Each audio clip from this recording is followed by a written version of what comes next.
Decision लिया गया है वेंडर्स को लेके, ये क्या डिसीजन है सर, उसके बारे में? देखिए, ऐसा है, हिमाचल प्रदेश में जो घटनाक्रम पिछले कुछ समय में बीता है, उसमें एक शांति प्रिय माहौल बनाना ये प्रदेश सरकार की जिम्मेवारी बनती है, हम सब की जिम्मेवारी बनती है। और इसमें माननीय हाई कोर्ट ने भी समय समय पर ये कहा है कि टाउन वेंडिंग कमिटीज़ जो है वो म्यूनिसिपल लिमिट्स के अंदर हिमाचल प्रदेश के अंदर बनाई जाए, ताकि जहाँ पर भी जो वेंड्स बन रहे हैं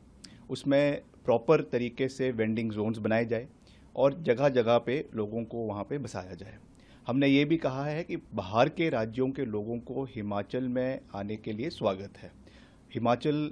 देश का हिस्सा है, किसी भी क्षेत्र से कोई भी हिमाचल आता है रोज़गार के लिए वो आ सकता है, मगर प्रदेश की आंतरिक सुरक्षा बनाए रखना, क्योंकि इससे कहीं ना कहीं जो ड्रग्स का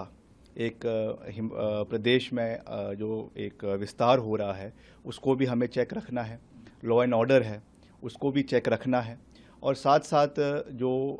हाइजीन के इश्यूज आते हैं, क्योंकि ईटरीज जब चलती हैं तो इन सब चीज़ों को भी ध्यान में रखने की आवश्यकता है। इसलिए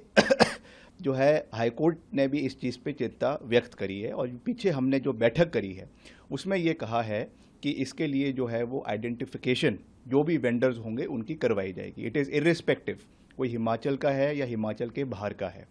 सबके लिए ये कानून लागू है, और ये जो है बराबर हिमाचल प्रदेश में इसको हमें उस दृष्टि से देखने की आवश्यकता है, because of the internal security of Himachal Pradesh and the concerns of the people of Himachal प्रदेश,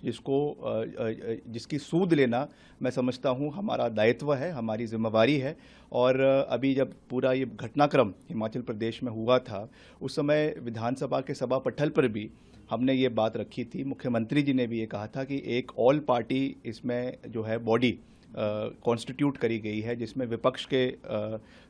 विधायकों को भी लिया गया है, पक्ष के विधायकों को भी लिया गया है, मंत्रियों को भी लिया गया है, और एक लॉन्ग टर्म सोल्यूशन जो है वो स्ट्रीट वेंडिंग का हम निकालेंगे, ताकि इस तरीके की परिस्थितियां भविष्य में ना बने। इस चीज़ को देखने की आवश्यकता है, और काफ़ी जो हमारे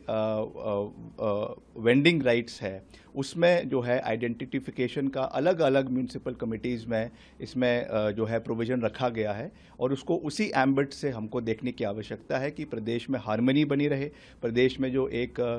मैं समझता हूँ एप्रीहेंशन प्रदेश के लोगों का है उसको भी चेक रखा जाए। लॉ एंड ऑर्डर जैसे मैंने कहा वो भी बहुत आवश्यक है, और कहीं ना कहीं जो एक ड्रग्स का प्रचलन प्रदेश के अंदर बढ़ रहा है उसको भी चेक रखना आवश्यक है। इस पूरे दृष्टि से जो है ये इसको देखने की आवश्यकता है। इस पॉलिसी के एप्लीकेशन के लिए क्या मैंडेटरी होगा, और क्या ये डिस्प्ले भी करना होगा? ये थोड़ा सा अगर आप उस पर क्लैरिफाई कर दें तो। ये देखिए, इसमें ऐसा कुछ नहीं है, ये तो अलग अलग जितने भी म्यूनिसिपल कमिटीज़ है या जितने भी वेंडिंग जोन्स है, और वैसे भी शॉप्स में भी ये चीज़ होती है कि आपको जो है अपनी आइडेंटिफिकेशन एज ए नॉर्मल जो भी आपका रजिस्ट्रेशन नंबर है या so on and so for that is displayed, तो उसमें कोई भी उस तरीके की चीज़ नहीं है। मगर इससे हमें जो है केवल जैसा मैंने कहा कि इंटरनल सिक्योरिटी के लिए और जो एप्रीहेंशंस प्रदेश के अंदर रेज हुई है उस दृष्टि से इसको देखना है। और जैसा मैंने अभी कहा कि अभी एक ऑल पार्टी इसमें जो है बॉडी भी कॉन्स्टिट्यूट हुई है, कमिटी कॉन्स्टिट्यूट हुई है, that will look into that will बड़े डिटेल से थ्रेडबेर हर चीज़ हर पहलू को इसमें देखा जाएगा, ताकि जितने भी एप्रीहेंशंस प्रदेश के लोगों की है उसको इसमें एड्रेस किया जाए। बिकॉज जहाँ तक प्रदेश में सिक्योरिटी की बात है, इन सब कंसर्न्स की बात है, उसके साथ कोई भी कॉम्प्रोमाइज़ नहीं किया जा सकता, ये मैं कहना चाहता हूँ।